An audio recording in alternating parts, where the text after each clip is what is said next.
Chapter 15. The Magic. When Sarah had passed the house next door, she had seen Lamdas closing the shutters, and caught her glimpse of this room also. "It is a long time since I saw a nice place from the inside," was the thought which crossed her mind. There was the usual bright fire glowing in the grate, and the Indian gentleman was sitting before it. His head was resting in his hand, and he looked as lonely and unhappy as ever. "Poor man," said Sarah. "I wonder what you're supposing." And this was what he was supposing at that very moment. Suppose, he was thinking, suppose even if Carmichael traces the people to Moscow, the little girl they took from Madame Pascal's school in Paris is not the one we're in search of. Suppose she proves to be quite a different child. What steps shall I take next? When Sarah went into the house, she met Miss Minchin, who had come downstairs to scold the cook. "Where have you wasted your time?" she demanded. "You have been out for hours." "It was so wet and muddy," Sarah answered. "It was hard to walk because my shoes were so bad and slipped about." "Make no excuses," said Miss Minchin, "and tell no falsehoods." Sarah went in to the cook. The cook had received a severe lecture, and was in a fearful temper as a result. She was only too rejoiced to have someone to vent her rage on, and Sarah was a convenience as usual. "Why didn't you stay out all night?" she snapped. Sarah laid her purchases on the table. "Here are the things," she said. The cook looked them over, grumbling. She was in a very savage humour indeed. "May I have something to eat?" Sarah asked, rather faintly. "Tea's over and done with," was the answer. "Did you expect me to keep it hot for you?" Sarah stood silent for a second. "I had no dinner," she said next, and her voice was quite low. She made it low because she was afraid it would tremble. "There's some bread in the pantry," said the cook. "That's all you'll get at this time of day." Sarah went and found the bread. It was old and hard and dry. The cook was in too vicious a humour to give her anything to eat with it. It was always safe and easy to vent her spite on Sarah. Really, it was hard for the child to climb the 3 long flights of stairs leading to her attic. She often found them long and steep when she was tired, but tonight it seemed as if she would never reach the top. Several times she was obliged to stop to rest. When she reached the top landing she was glad to see the glimmer of a light coming from under her door. That meant that Ermengarde had managed to creep up to pay her a visit. There was some comfort in that. It was better than to go into the room alone and find it empty and desolate. The mere presence of plump, comfortable Ermengarde, wrapped in her red shawl, would warm it up a little. Yes, there Ermengarde was when she opened the door. She was sitting in the middle of the bed, with her feet tucked safely under her. She had never become intimate with Melchisedec and his family, though they rather fascinated her. When she found herself alone in the attic, she always preferred to sit on the bed until Sarah arrived. She had, in fact, on this occasion, had time to become rather nervous, because Melchisedec had appeared and sniffed about a good deal, and once had made her utter a repressed squeal by sitting up on his hind legs, and, while he looked at her, sniffing pointedly in her direction. "Oh, Sarah," she cried out, "I am glad you've come. Melky would sniff about so. I tried to coax him to go back, but he wouldn't for such a long time. I like him, you know, but it does frighten me when he sniffs right at me. Do you think he ever would jump?" "No," answered Sarah. Ermengarde crawled forward on the bed to look at her. "You do look tired, Sarah," she said. "You're quite pale." "I am tired," said Sarah, dropping onto the lopsided footstool. "Oh, there's Melchisedec, poor thing. He's come to ask for his supper." Melchisedec had come out of his hole as if he had been listening for her footstep. Sarah was quite sure he knew it. He came forward with an affectionate, expectant expression, as Sarah put her hand in her pocket and turned it inside out, shaking her head. "I'm very sorry," she said. "I haven't one crumb left. Go home, Melchisedec, and tell your wife there was nothing in my pocket. I'm afraid I forgot because the cook and Miss Minchin were so cross." Melchisedec seemed to understand. He shuffled resignedly, if not contentedly, back to his home. "I did not expect to see you tonight, Ermy," Sarah said. Ermengarde hugged herself in the red shawl. "Miss Amelia has gone out to spend the night with her old aunt," she explained. "No one else ever comes and looks into the bedrooms after we're in bed. I could stay here until morning if I wanted to." She pointed toward the table under the skylight. Sarah had not looked toward it as she came in. A number of books were piled upon it. Ermengarde's gesture was a dejected one. "Papa has sent me some more books, Sarah," she said. "There they are." Sarah looked round and got up at once. She ran to the table and, picking up the top volume, turned over its leaves quickly. For the moment she forgot her discomforts. "Ah!" she cried out, "how beautiful! Carlyle's French Revolution. I have so wanted to read that." "I haven't," said Ermengarde, "and Papa will be so cross if I don't. He'll expect me to know all about it when I go home for the holidays. What shall I do?" Sarah stopped turning over the leaves and looked at her with an excited flush on her cheeks. "Look here," she cried, "if you'll lend me these books, I'll read them, and tell you everything that's in them afterward, and I'll tell it so that you will remember it too." "Oh, goodness!" exclaimed Ermengarde. "Do you think you can?" "I know I can," Sarah answered. "The little ones always remember what I tell them." "Sarah," said Ermengarde, hope gleaming in her round face, "if you'll do that, and make me remember, I'll give you anything." "I don't want you to give me anything," said Sarah. "I want your books. I want them." And her eyes grew big, and her chest heaved. "Take them, then," said Ermengarde. "I wish I wanted them, but I don't. I'm not clever, and my father is, and he thinks I ought to be." Sarah was opening one book after the other. "What are you going to tell your father?" she asked, a slight doubt dawning in her mind. "Oh, he needn't know," answered Ermengarde. "He'll think I've read them." Sarah put down her book and shook her head slowly. "That's almost like telling lies," she said, "and lies, well, you see, they're not only wicked, they're vulgar. Sometimes," reflectively, "I've thought perhaps I might do something wicked. I might suddenly fly into a rage and kill Miss Minchin, you know, when she was ill-treating me, but I couldn't be vulgar. Why can't you tell your father I read them?" "He wants me to read them," said Ermengarde, a little discouraged by this unexpected turn of affairs. "He wants you to know what is in them," said Sarah, "and if I can tell it to you in an easy way and make you remember it, I should think he would like that." "He'll like it if I learn anything in any way," said rueful Ermengarde. "You would if you were my father." "It's not your fault that—" began Sarah. She pulled herself up and stopped rather suddenly. She had been going to say, "It's not your fault that you are stupid." "That what?" Ermengarde asked. "That you can't learn things quickly," amended Sarah. "If you can't, you can't. If I can, why, I can, that's all."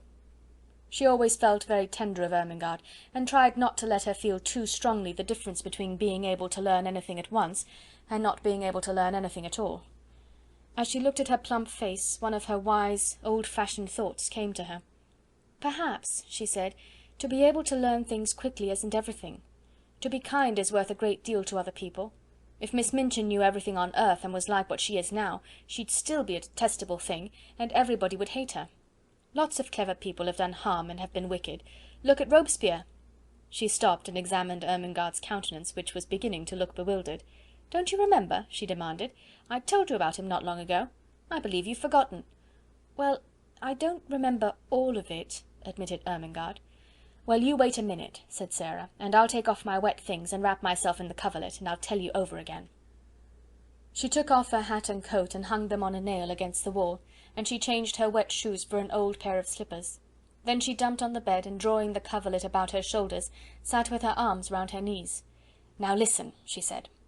She plunged into the gory records of the French Revolution, and told such stories of it that Ermengarde's eyes grew round with alarm, and she held her breath. But though she was rather terrified, there was a delightful thrill in listening, and she was not likely to forget Robespierre again, or to have any doubts about the Princesse de Lamballe. "You know they put her head on a pike and danced round it," Sarah explained, "and she had beautiful floating blonde hair, and when I think of her, I never see her head on her body, but always on a pike, with those furious people dancing and howling." It was agreed that Mr. St. John was to be told the plan they had made, and, for the present, the books were to be left in the attic. "Now let's tell each other things," said Sarah. "How are you getting on with your French lessons?" "Ever so much better since the last time I came up here and you explained the conjugations. Miss Minchin could not understand why I did my exercises so well that first morning." Sarah laughed a little and hugged her knees. "She doesn't understand why Lottie is doing her sums so well," she said, "but it is because she creeps up here too, and I help her." She glanced round the room. "The attic would be rather nice, if it wasn't so dreadful," she said, laughing again. "It's a good place to pretend in." The truth was that Ermengarde did not know anything of the sometimes almost unbearable side of life in the attic, and she had not a sufficiently vivid imagination to depict it for herself. On the rare occasions that she could reach Sarah's room, she only saw the side of it which was made exciting by things which were pretended and stories which were told. Her visits partook of the character of adventures, and though sometimes Sarah looked rather pale, and it was not to be denied that she had grown very thin, her proud little spirit would not admit of complaints. She had never confessed that at times she was almost ravenous with hunger, as she was tonight. She was growing rapidly, and her constant walking and running about would have given her a keen appetite, even if she had had abundant and regular meals of a much more nourishing nature than the unappetizing, inferior food snatched at such odd times as suited the kitchen convenience. She was growing used to a certain gnawing feeling in her young stomach. "I suppose soldiers feel like this when they are on long and weary march," she often said to herself. She liked the sound of the phrase, long and weary march. It made her feel rather like a soldier. She had also a quaint sense of being a hostess in the attic. "If I lived in a castle," she argued, "and Ermengarde was the lady of another castle and came to see me, with knights and squires and vassals riding with her, and pennons flying, when I heard the clarions sounding outside the drawbridge, I should go down to receive her, and I should spread feasts in the banquet hall, and call in minstrels to sing and play and relate romances. When she comes into the attic, I can't spread feasts, but I can tell stories, and not let her know disagreeable things. I dare say poor chatelaines had to do that in time of famine, when their lands had been pillaged." She was a proud, brave little chatelaine, and dispensed generously the one hospitality she could offer, the dreams she dreamed, the visions she saw, the imaginings which were her joy and comfort. So as they sat together, Ermengarde did not know that she was faint as well as ravenous, and that while she talked, she now and then wondered if her hunger would let her sleep when she was left alone. She felt as if she had never been quite so hungry before. "I wish I was as thin as you, Sarah," Ermengarde said suddenly. "I believe you're thinner than you used to be. Your eyes look so big, and look at the sharp little bone sticking out of your elbow." Sarah pulled down her sleeve, which had pushed itself up. "I always was a thin child," she said bravely, "and I always had big green eyes." "I love your queer eyes," said Ermengarde, looking into them with affectionate admiration. "They always look as if they saw such a long way. I love them, and I love them to be green, though they look black generally." "They're cat's eyes," laughed Sarah, "but I can't see in the dark with them, because I've tried and I couldn't. I wish I could." It was just at this minute that something happened at the skylight which neither of them saw. If either of them had chanced to turn and look, she would have been startled by the sight of a dark face which peered cautiously into the room, and disappeared as quickly and almost as silently as it had appeared. Not quite as silently, however. Sarah, who had keen ears, suddenly turned a little and looked up at the roof. "That didn't sound like Melchisedec," she said. "It wasn't scratchy enough." "What?" said Ermengarde, a little startled. "Didn't you think you heard something?" asked Sarah. "No," Ermengarde faltered. "Did you?" "Perhaps I didn't," said Sarah, "but I thought I did. It sounded as if something was on the slates, something that dragged softly." "What could it be?" said Ermengarde. "Could it be robbers?" "No," Sarah began cheerfully, "there is nothing to steal—" She broke off in the middle of her words. They both heard the sound that checked her. It was not on the slates, but on the stairs below, and it was Miss Minchin's angry voice. Sarah sprang off the bed and put out the candle. "She's scolding Becky," she whispered as she stood in the darkness. "She's making her cry." "Will she come in here?" Ermengarde whispered back, panic-stricken. "No, she will think I'm in bed. Don't stir." It was very seldom that Miss Minchin mounted the last flight of stairs. Sarah could only remember that she had done it once before, but now she was angry enough to be coming at least part of the way up, and it sounded as if she was driving Becky before her. "You impudent, dishonest child!" they heard her say. "Cook tells me she has missed things repeatedly." "'Twant me, ma'am," said Becky, sobbing. "I was hungry enough, but 'twant me, never." "You deserve to be sent to prison," said Miss Minchin's voice. "Picking and stealing. Half a meat pie, indeed." "'Twant me," wept Becky. "I could have ate a whole one, but I never laid a finger on it." Miss Minchin was out of breath between temper and mounting the stairs. The meat pie had been intended for her special late supper. It became apparent that she boxed Becky's ears. "Don't tell falsehoods," she said. "Go to your room this instant." Both Sarah and Ermengarde heard the slap, and then heard Becky run in her slipshod shoes up the stairs and into her attic. They heard her door shut, and knew that she threw herself upon the bed. "I could have ate 2 of 'em," they heard her cry into a pillow, "and I never took a bite. 'Twas cook give it to a policeman." Sarah stood in the middle of the room in the darkness. She was clenching her little teeth and opening and shutting fiercely her outstretched hands. She could scarcely stand still, but she dared not move until Miss Minchin had gone down the stairs and all was still. "The wicked, cruel thing!" she burst forth. "The cook takes things herself and then says Becky steals them. She doesn't. She doesn't. She's so hungry sometimes that she eats crusts out of the ash barrel." She pressed her hands hard against her face and burst into passionate little sobs, and Ermengarde, hearing this unusual thing, was overawed by it. Sarah was crying! The unconquerable Sarah! It seemed to denote something new, some mood she had never known. Suppose... A new dread possibility presented itself to her kind, slow little mind all at once. She crept off the bed in the dark and found her way to the table where the candle stood. She struck a match and lit the candle. When she had lighted it, she bent forward and looked at Sarah, with her new thought growing to definite fear in her eyes. "Sarah," she said in a timid, almost awe-stricken voice, you never told me.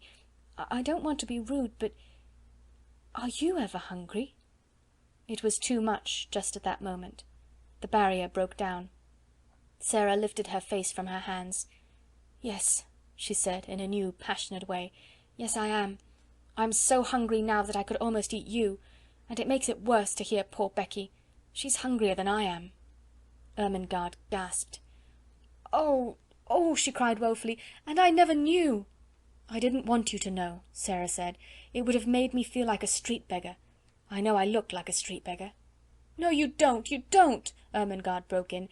"Your clothes are a little queer, but you couldn't look like a street beggar. You haven't a street beggar face." "A little boy once gave me a sixpence for charity," said Sarah, with a short little laugh in spite of herself. "Here it is," and she pulled out the thin ribbon from her neck. "He wouldn't have given me his Christmas sixpence if I hadn't looked as if I needed it." Somehow the sight of the dear little sixpence was good for both of them. It made them laugh a little, though they both had tears in their eyes. "Who was he?" asked Ermengarde, looking at it quite as if it had not been a mere ordinary silver sixpence. "He was a darling little thing going to a party," said Sarah. "He was one of the large family, the little one with the round legs, the one I call Guy Clarence. I suppose his nursery was crammed with Christmas presents and hampers full of cakes and things, and he could see I had nothing." Ermengarde gave a little jump backward. The last sentences had recalled something to her troubled mind and given her a sudden inspiration. "Oh, Sarah!" she cried, "what a silly thing I am not to have thought of it!" "Of what?" "Something splendid," said Ermengarde in an excited hurry.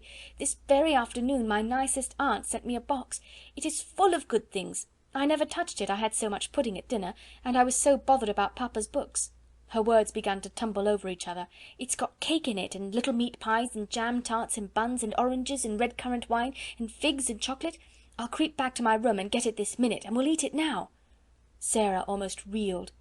When one is faint with hunger, the mention of food has sometimes a curious effect. She clutched Ermengarde's arm. "Do you think you could?" she ejaculated. "I know I could," answered Ermengarde, and she ran to the door, opened it softly, put her head out into the darkness, and listened. Then she went back to Sarah. "The lights are out. Everybody's in bed. I can creep, and no one will hear." It was so delightful that they caught each other's hands, and a sudden light sprang into Sarah's eyes. "Ermy," she said, "let us pretend. Let us pretend it's a party. And oh, won't you invite the prisoner in the next cell? Yes, yes, let us knock on the wall now. The jailer won't hear." Sarah went to the wall. Through it she could hear poor Becky crying more softly. She knocked 4 times. "That means, 'Come to me through the secret passage under the wall,'" she explained. "I have something to communicate." 5 quick knocks answered her. "She's coming," she said. Almost immediately the door of the attic opened, and Becky appeared. Her eyes were red and her cap was sliding off, and when she caught sight of Ermengarde she began to rub her face nervously with her apron. "Don't mind me a bit, Becky," cried Ermengarde. "Miss Ermengarde has asked you to come in," said Sarah, "because she's going to bring a box of good things up here to us." Becky's cap almost fell off entirely, she broke in with such excitement. "To eat, miss?" she said. "Things that's good to eat?" "Yes," answered Sarah, "and we are going to pretend a party." "And you shall have as much as you want to eat," put in Ermengarde. "I'll go this minute." She was in such haste that as she tiptoed out of the attic she dropped her red shawl and did not know it had fallen. No one saw it for a minute or so. Becky was too much overpowered by the good luck which had befallen her. Oh, miss, she gasped. "I know it was you that asked her to let me come. It makes me cry to think of it." And she went to Sarah's side and stood and looked at her worshippingly. But in Sarah's hungry eyes the old light had begun to glow and transform her world for her. Here in the attic, with the cold night outside, with the afternoon and the sloppy streets barely past, with the memory of the awful unfed look in the beggar child's eyes not yet faded, this simple, cheerful thing had happened like a thing of magic. She caught her breath. "Somehow something always happens," she cried, "just before things get to the very worst. It is as if the magic did it. If I could only just remember that always, the worst thing never quite comes." She gave Becky a little cheerful shake. "No, no, you mustn't cry," she said. "We must make haste and set the table." "Set the table, miss?" said Becky, gazing round the room. "What'll we set it with?" Sarah looked round the attic too. "There doesn't seem to be much," she answered half laughingly. That moment she saw something and pounced upon it. It was Ermengarde's red shawl which lay upon the floor. "Here's the shawl," she cried. "I know she won't mind it. It will make such a nice red tablecloth." They pulled the old table forward and threw the shawl over it. Red is a wonderfully kind and comfortable colour. It began to make the room look furnished directly. "How nice a red rug would look on the floor!" exclaimed Sarah. "We must pretend there is one." Her eyes swept the bare boards with a swift glance of admiration. The rug was laid down already. "How soft and thick it is!" she said, with the little laugh which Becky knew the meaning of, and she raised and set her foot down again delicately, as if she felt something under it. "Yes, miss," answered Becky, watching her with serious rapture. She was always quite serious. "What next now?" said Sarah, and she stood still and put her hands over her eyes. "Something will come if I think and wait a little," in a soft, expectant voice. "The magic will tell me." One of her favourite fancies was that on the outside, as she called it, thoughts were waiting for people to call them. Becky had seen her stand and wait many a time before, and knew that in a few seconds she would uncover an enlightened, laughing face. In a moment she did. "There!" she cried, "it has come! I know now! I must look among the things in the old trunk I had when I was a princess." She flew to its corner and kneeled down. It had not been put in the attic for her benefit, but because there was no room for it elsewhere. Nothing had been left in it but rubbish, but she knew she should find something. The magic always arranged that kind of thing in one way or another. In a corner lay a package so insignificant looking that it had been overlooked, and when she herself had found it, she had kept it as a relic. It contained a dozen small white handkerchiefs. She seized them joyfully and ran to the table. She began to arrange them upon the red table cover, patting and coaxing them into shape, with the narrow lace edge curling outward, her magic working its spells for her as she did it. "These are the plates," she said. "They're golden plates. These are the richly embroidered napkins. Nuns worked them in convents in Spain." "Did they, miss?" breathed Becky, her very soul uplifted by the information. "You must pretend it," said Sarah. "If you pretend it enough, you will see them." "Yes, miss," said Becky, and as Sarah returned to the trunk, she devoted herself to the effort of accomplishing an end so much to be desired. Sarah turned suddenly to find her standing by the table, looking very queer indeed. She had shut her eyes, and was twisting her face in strange convulsive contortions, her hands hanging stiffly clenched at her sides. She looked as if she was trying to lift some enormous weight. "What is the matter, Becky?" Sarah cried. "What are you doing?" Becky opened her eyes with a start. "I was pretending, miss," she answered, a little sheepishly. "I was trying to see it like you do. I almost did," with a hopeful grin, "but it takes a lot of strength." "Perhaps it does if you're not used to it," said Sarah with friendly sympathy, "but you don't know how easy it is when you've done it often. I wouldn't try so hard just at first. It will come to you after a while. I'll just tell you what things are. Look at these." She held an old summer hat in her hand, which she had fished out of the bottom of the trunk. There was a wreath of flowers on it. She pulled the wreath off. "These are garlands for the feast," she said grandly. "They fill all the air with perfume. There's a mug on the washstand, Becky. Oh, and bring the soap dish for a centrepiece." Becky handed them to her reverently. "What are they now, miss?" she inquired. "You'd think they was made of crockery, but I know they ain't." "This is a carven flagon," said Sarah, arranging tendrils of the wreath about the mug. "And this," bending tenderly over the soap dish, and heaping it with roses, "is purest alabaster encrusted with gems." She touched the things gently, a happy smile hovering about her lips, which made her look as if she were a creature in a dream. "My, ain't it lovely?" whispered Becky. "If we just had something for bonbon dishes," Sarah murmured. "There!" darting to the trunk again. "I remember I saw something this minute." It was only a bundle of wool wrapped in red and white tissue paper, but the tissue paper was soon twisted into the form of little dishes, and was combined with the remaining flowers to ornament the candlestick which was to light the feast. Only the magic could have made it more than an old table covered with a red shawl and set with rubbish from a long unopened trunk. But Sarah drew back and gazed at it, seeing wonders, and Becky, after staring in delight, spoke with bated breath. "This here," she suggested, with a glance round the attic, "is it the Bastille now, or has it turned into something different?"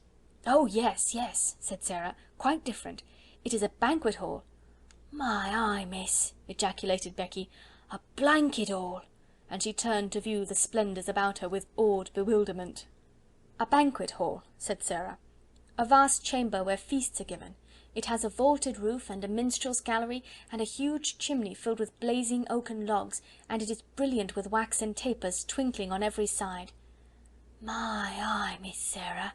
gasped Becky again. Then the door opened, and Ermengarde came in, rather staggering under the weight of her hamper. She started back with an exclamation of joy. To enter from the chill darkness outside, and find oneself confronted by a totally unanticipated festal board, draped with red, adorned with white napery, and wreathed with flowers, was to feel that the preparations were brilliant indeed. "Oh, Sarah!" she cried out, "you're the cleverest girl I ever saw." "Isn't it nice?" said Sarah. "They're things out of my old trunk. I asked my magic, and it told me to go and look."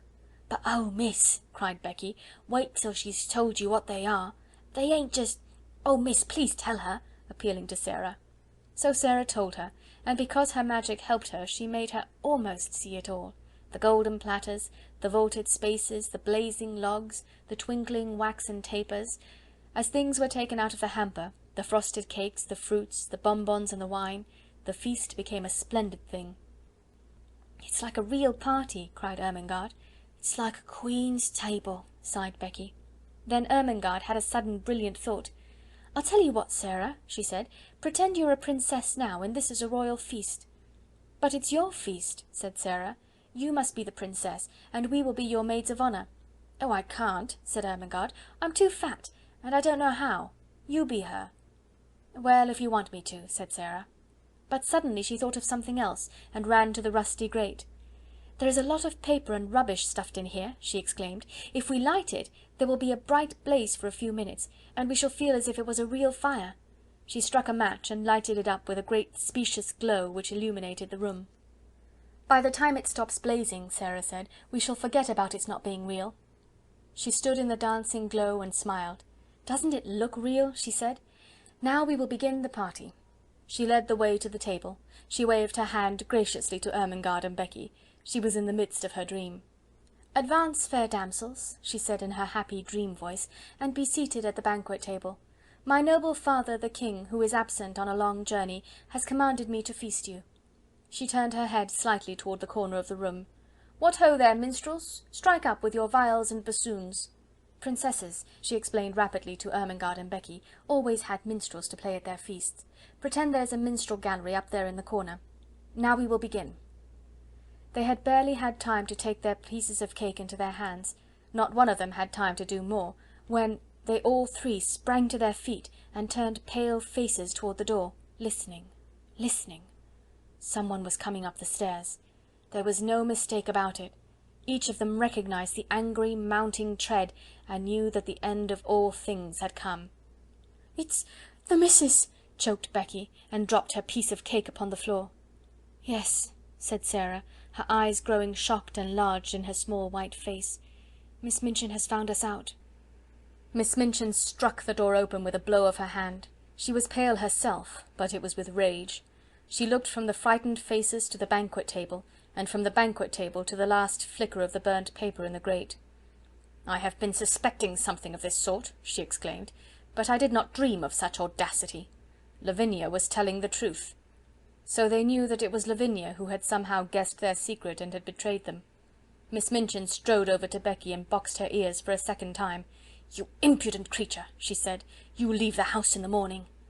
Sarah stood quite still, her eyes growing larger, her face paler. Ermengarde burst into tears. "Oh, don't send her away," she sobbed. "My aunt sent me the hamper. We're only having a party." "So I see," said Miss Minchin witheringly. with the Princess Sarah at the head of the table." She turned fiercely on Sarah. "It is your doing, I know," she cried. "Ermengarde would never have thought of such a thing. You decorated the table, I suppose, with this rubbish." She stamped her foot at Becky. "Go to your attic," she commanded, and Becky stole away, her face hidden in her apron, her shoulders shaking. Then it was Sarah's turn again. "I will attend to you tomorrow. You shall have neither breakfast, dinner, nor supper." "I have not had either dinner or supper to-day, Miss Minchin," said Sarah rather faintly. "Then all the better. You will have something to remember. Don't stand there. Put those things into the hamper again." She began to sweep them off the table into the hamper herself, and caught sight of Ermengarde's new books. "And you," to Ermengarde, "have brought your beautiful new books into this dirty attic. Take them up and go back to bed. You will stay there all day tomorrow, and I shall write to your papa. What would he say if he knew where you are tonight?" Something she saw in Sarah's grave, fixed gaze at this moment made her turn on her fiercely. "What are you thinking of?" she demanded. "Why do you look at me like that?" "I was wondering," answered Sarah, as she had answered that notable day in the schoolroom. "What were you wondering?" It was very like the scene in the schoolroom. There was no pertness in Sarah's manner. It was only sad and quiet. "I was wondering," she said in a low voice, "what my papa would say if he knew where I am tonight." Miss Minchin was infuriated, just as she had been before, and her anger expressed itself, as before, in an intemperate fashion. She flew at her and shook her. "You insolent, unmanageable child!" she cried. "How dare you? How dare you?" She picked up the books, swept the rest of the feast back into the hamper in a jumbled heap, thrust it into Ermengarde's arms, and pushed her before her toward the door. "I will leave you to wonder," she said. "Go to bed this instant."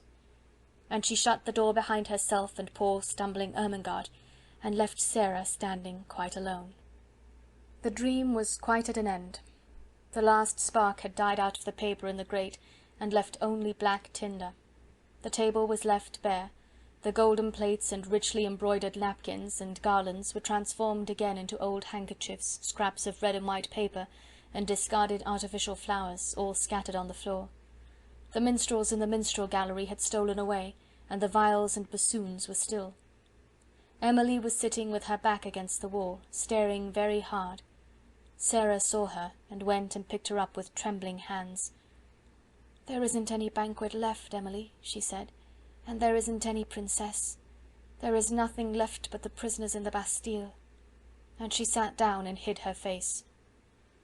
What would have happened if she had not hidden it just then, and if she had chanced to look up at the skylight at the wrong moment, I do not know. Perhaps the end of this chapter might have been quite different, because if she had glanced at the skylight, she would certainly have been startled by what she would have seen. She would have seen exactly the same face pressed against the glass, and peering in at her as it had peered in earlier in the evening, when she had been talking to Ermengarde. But she did not look up. She sat with her little black head in her arms for some time. She always sat like that when she was trying to bear something in silence. Then she got up and went slowly to bed. "I can't pretend anything else while I'm awake," she said. "There wouldn't be any use in trying. If I go to sleep, perhaps a dream will come and pretend for me." She suddenly felt so tired, perhaps through want of food, that she sat down on the edge of the bed quite weakly. "Suppose there was a bright fire in the grate, with lots of little dancing flames," she murmured. "Suppose there was a comfortable chair before it, and suppose there was a small table near, with a little hot, hot supper on it. And suppose," as she drew the thin coverings over her, "suppose this was a beautiful soft bed with fleecy blankets and large downy pillows. Suppose... And her very weariness was good to her, for her eyes closed, and she fell fast asleep. She did not know how long she slept, but she had been tired enough to sleep deeply and profoundly, too deeply and soundly to be disturbed by anything, even by the squeaks and scamperings of Melchisedec's entire family, if all his sons and daughters had chosen to come out of their hole to fight and tumble and play. When she awakened it was rather suddenly, and she did not know that any particular thing had called her out of her sleep. The truth was, however, that it was a sound which had called her back, a real sound, the click of the skylight as it fell in closing after a lithe white figure which slipped through it and crouched down close by upon the slates of the roof, just near enough to see what happened in the attic, but not near enough to be seen. At first she did not open her eyes. She felt too sleepy and, curiously enough, too warm and comfortable. She was so warm and comfortable indeed, that she did not believe she was really awake. She never was as warm and cosy as this, except in some lovely vision. "What a nice dream," she murmured. "I feel quite warm. I don't want to wake up." Of course it was a dream. She felt as if warm, delightful bedclothes were heaped upon her. She could actually feel blankets, and when she put out her hand it touched something exactly like a satin-covered eiderdown quilt. She must not awaken from this delight. She must be quite still and make it last. But she could not. Even though she kept her eyes closed tightly, she could not. Something was forcing her to awaken, something in the room. It was a sense of light and a sound, the sound of a crackling, roaring little fire. "Oh, I'm awakening," she said mournfully. "I can't help it, I can't." Her eyes opened in spite of herself, and then she actually smiled, for what she saw she had never seen in the attic before, and she knew she never should see. "Oh, I haven't awakened," she whispered, daring to rise on her elbow and look all about her. "I'm dreaming yet." She knew it must be a dream, for if she were awake such things could not be. Do you wonder that she felt sure that she had not come back to earth? This is what she saw. In the grate there was a glowing, blazing fire. On the hob was a little brass kettle, hissing and boiling. Spread upon the floor was a thick, warm, crimson rug. Before the fire, a folding chair, unfolded, and with cushions on it. By the chair, a small folding table, unfolded, covered with a white cloth, and upon it spread small covered dishes, a cup, a saucer, a teapot. On the bed were new warm coverings and a satin-covered down quilt. At the foot a curious wadded silk robe, a pair of quilted slippers and some books. The room of her dream seemed changed into fairyland. It was flooded with warm light, for a bright lamp stood on the table covered with a rosy shade. She sat up, resting on her elbow, and her breathing came short and fast. "It does not melt away," she panted. "Oh, I never had such a dream before." She scarcely dared to stir, but at last she pushed the bedclothes aside, and put her feet on the floor with a rapturous smile. "I am dreaming I am getting out of bed," she heard her own voice say, and then, as she stood up in the midst of it all, turning slowly from side to side, "I am dreaming it stays real. I am dreaming it feels real. It's bewitched, or I'm bewitched. I only think I see it all." Her words began to hurry themselves. "If I can only keep on thinking it," she cried. "I don't care, I don't care." She stood panting a moment longer, and then cried out again. "Oh, it isn't true," she said. "It can't be true. But oh, how true it seems!" The blazing fire drew her to it, and she knelt down and held out her hands close to it, so close that the heat made her start back. "A fire I only dreamed wouldn't be hot," she cried. She sprang up, touched the table, the dishes, the rug. She went to the bed and touched the blankets. She took up the soft, wadded dressing gown, and suddenly clutched it to her breast and held it to her cheek. "It's warm! It's soft!" she almost sobbed. "It's real! It must be!" She threw it over her shoulders and put her feet into the slippers. "They're real too! It's all real!" she cried.